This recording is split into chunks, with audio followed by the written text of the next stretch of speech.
But all of those spending cuts that we ultimately agreed upon to balance the budget were supposed to balance it by 2005. And then Gingrich said, let's cut the capital gains tax. Let's cut it from 28 down to 20. And Hillary opposed it, but we got the cut passed anyway. And that tax cut meant that we drowned in revenue. We had so much money coming in, we had to revise the projections every week.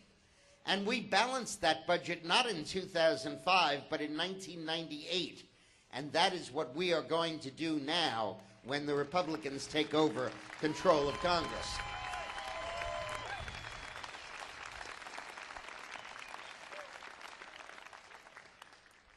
And we are going to need congressmen and senators who can pronounce the simple word, no.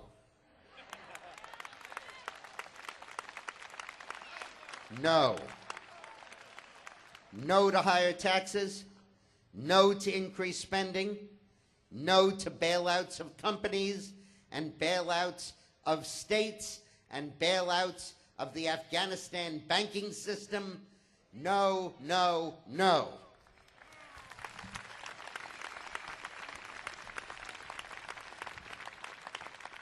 And I know you all are facing a primary coming up in a week and a half, and I suggest that you administer a vocabulary test to the Republican candidates, a spelling bee. Ask them to spell no.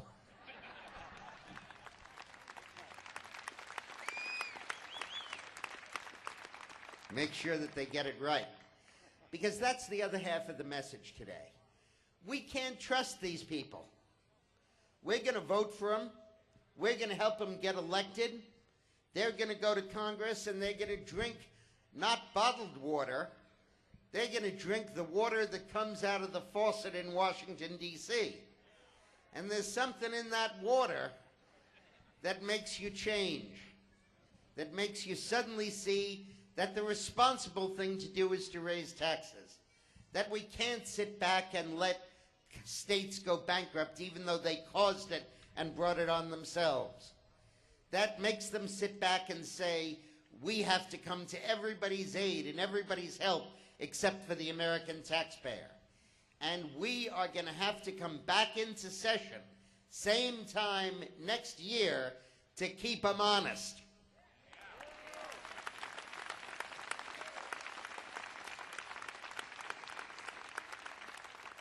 You have three missions.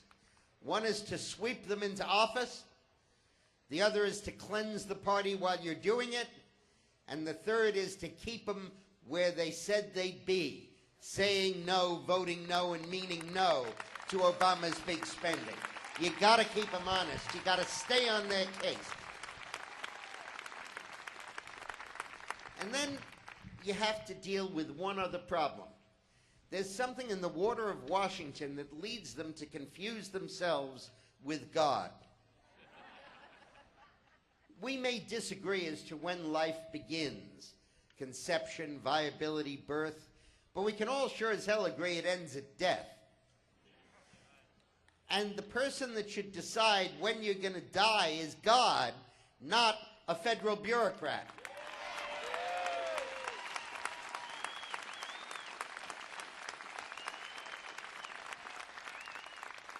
It is not a legitimate cause of death that they need the OR, or that they don't have room in the ER, or that the ICU is filled with illegal immigrants who arrived yesterday. That is not a legitimate cause of death.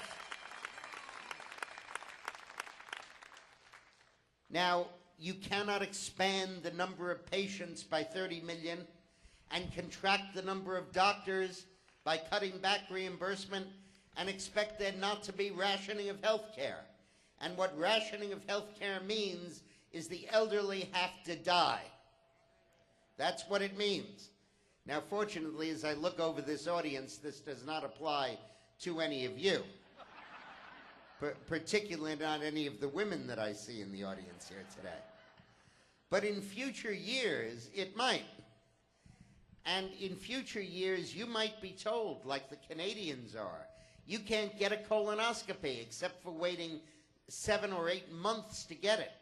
And as a result, the colon cancer rate in Canada is 25% higher than in the United States. And you might be told, as they are in Canada, that if you got colon cancer, the best drug to treat it, Avastin, that costs $60,000 a year, is too much for us to afford. And as a result, the death rate from colon cancer in Canada is 42%. In America, it's 31%. But we're not going to let that healthcare system deform and destroy the healthcare system in the United States of America.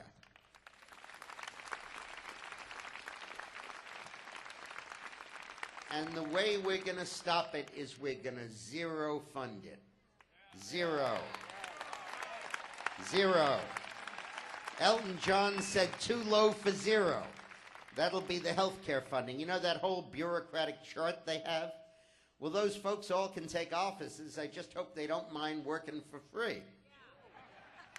And they can have intercom, phone service, but no outgoing calls, because it's zero funded. And then when we get rid of this guy in 2012, we're going to repeal that bill from A to Z.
So please keep at it. What month is this now? It just changed. And next comes? And then November is coming. And I feel a little bit like John the Baptist warning that November is coming. But I have a message for Russ Feingold and for Kagan and for Kind. It's too damn late to repent. Thank you.